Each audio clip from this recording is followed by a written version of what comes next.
Hello and welcome to the Extended Disc webinar. Today's webinar topic is on identifying disc styles virtually, and my name is Christina Bowser and I'm the training director here at Extended Disc.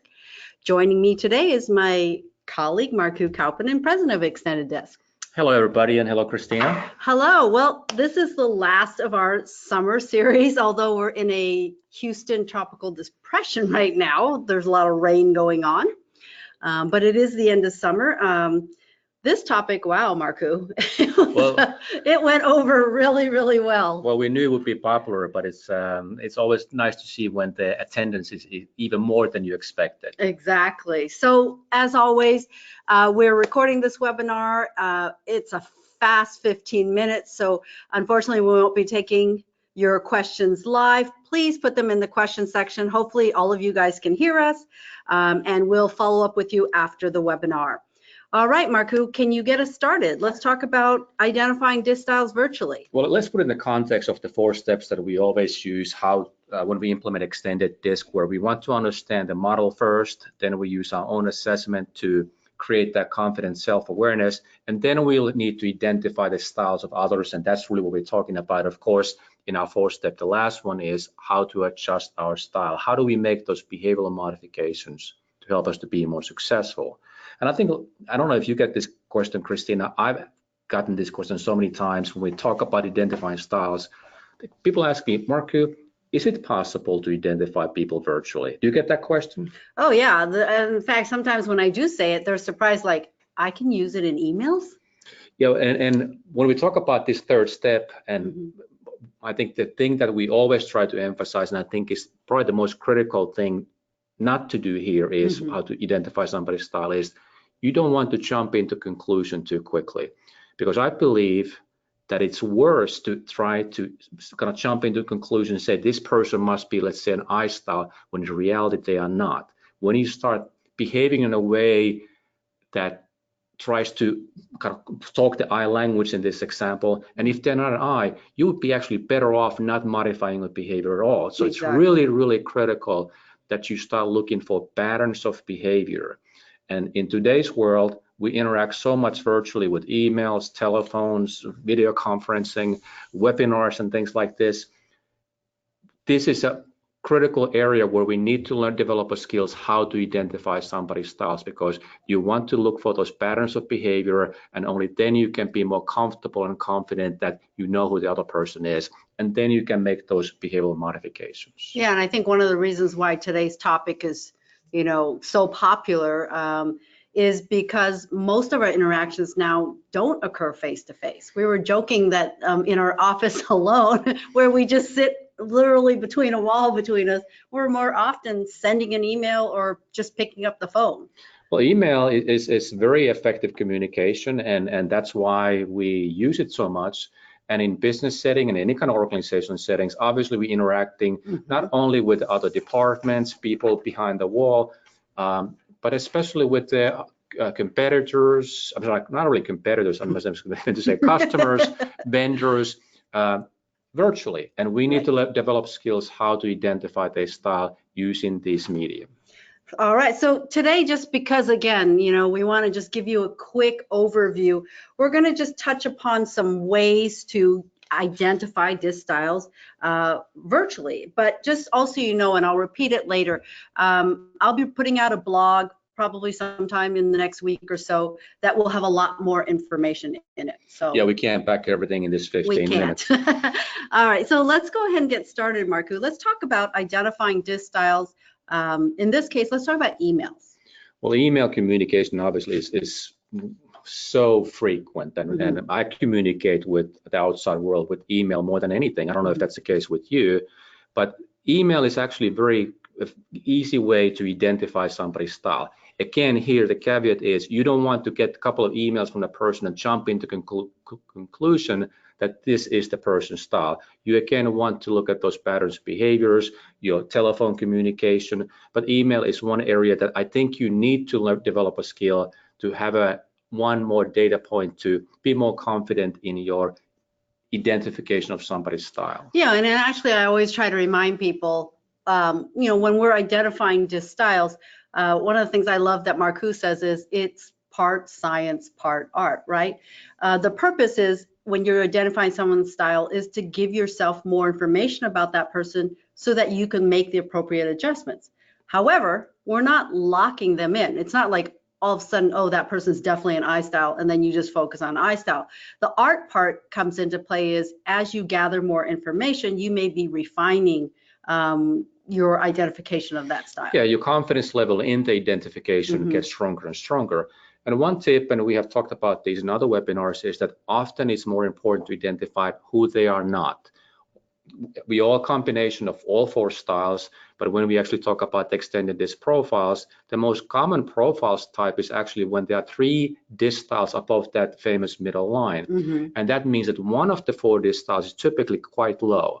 And the trick there is you want to avoid that behavior because that is most challenging for that other person. And if you are able to identify that, you're already one step ahead of the game in having those effective interactions. Yeah, and we're going to talk about these disc styles quickly, but I mean, you think about the D style. D styles, you know, it's like, as we say, they're very action oriented. They're looking for calls to action.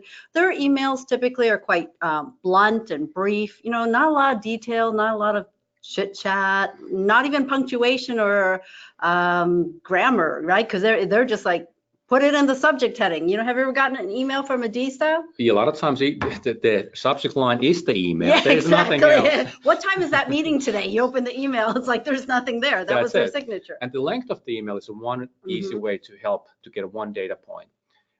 Before I start even reading an email, the first thing I want to note is how long it is. If I have to scroll down on the screen, the chances are really high that I'm dealing with either an S or C style. D styles are very unlikely to write lengthy emails. They will do it when they need to, but that's not their preferred style. I styles also tend to have shorter emails, and that's the first kind of a clue. Am I dealing with a DI style or SC styles? Yeah, and as Marku mentioned earlier, sometimes it's better to identify who they're not. Imagine if you sent a completely lengthy email that there was a lot of what you thought critical information is, and you sent it to that D style. D style opens it up and goes, too long. They're not going to puts read it in their pending file, you know, and never reads it. Oh, exactly. It's a delete file. Yeah, delete file. Exactly. Yeah. So what about the I style, Marku? Well, I styles, you know, obviously they're less detail oriented, but they use more colorful language. They use, I think you have a term. I just say they're more conversational. Yeah, and then they'll use like fantastic, terrific, have a great day, life is exclamation good. Points if they use punctuation. Sometimes they use the smiley faces. So you can even see in those kind of little things that this person is gonna be more informal, and they want to keep the communication friendly, open, and exciting. So how can someone, you know, we talk about the length of emails for the more reserved styles being, you know, they tend to be longer. But one of the questions I often get asked is, well, how do I separate a C from an S, since they both tend to be more reserved, you know, lengthy emails, a little bit more formal? Well, it's kind of like the same thing as when we're talking with somebody face to face or on the telephone.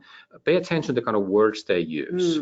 For example, S styles, because they're more team oriented, they tend to talk a lot about us and our team and how we do things. While C style is going to be more task and data oriented. There's going to be more details, more figures, and not as much of we language. It's a little bit more I language or you language. And I always jokingly say with the C styles, you tend to get emails that have already been spell checked, meaning they're free of grammatical errors. So if you're sending an email to a C style, you may want to take a check at that, because sometimes for a C style, they see those errors. You know, I think I'll just out my son. When he was little, we went to this fair and they had this poster board.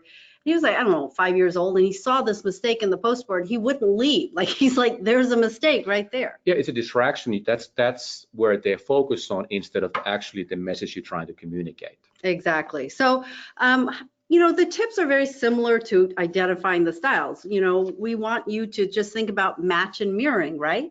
Yeah, you really want to have the kind of a same tone and same style in the email. Again, in initial stages, you want to be more careful because, again, you don't want to jump into conclusion what that other person this style is. But if the emails are short, try to keep yours short as well. If they are more I style, when it's a more colorful and happy language, try to match that. And if you, like you said, with C style, make sure you maybe proofread it, spell check it, make sure you have the punctuation the way it should be, because otherwise, again, as we mentioned, it's going to be a distraction.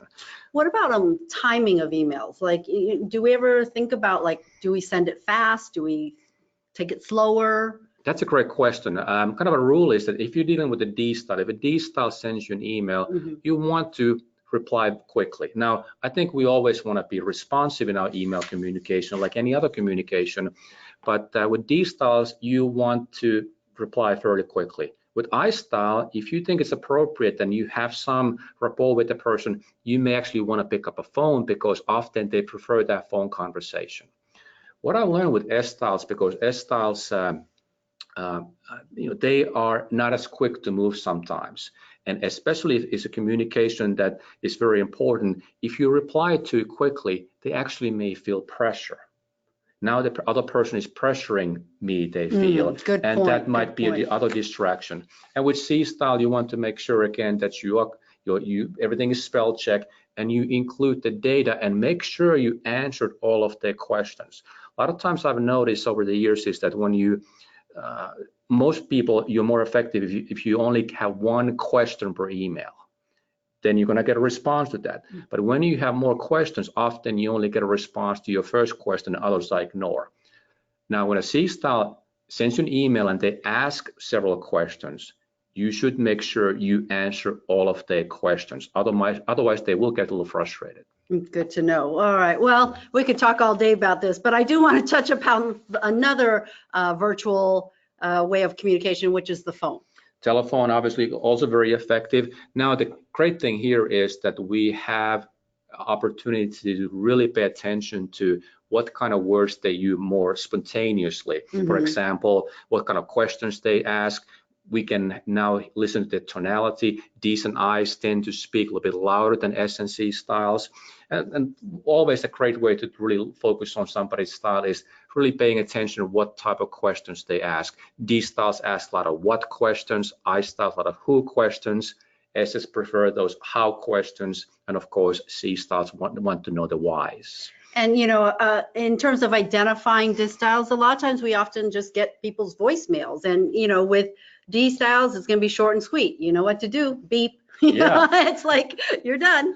Yeah. Whereas a C style might be they're going to go through, make sure that you have all the information you need, so that you're clearly going to leave all the information they leave. That's right. And S styles tend to be a little bit almost, I'm sorry I missed your call, because they don't want to let people down. Exactly. And when they feel that somebody gets my email, they feel bad about it. And often that the message in their voicemail greeting reflects that sentiment. Yeah, and I think, you can catch tones in the voicemail too. If they have a lot of animation in their voice, like as Marku was saying about tonality, or they're just maybe a little bit less emotional, more just kind of focused, task driven, maybe, D or C. Yeah, if you pay attention, you can really notice the tonality in terms of, is it more formal or more friendly? And all of those things are, again, those additional data points where you're looking for that consistent pattern of behavior.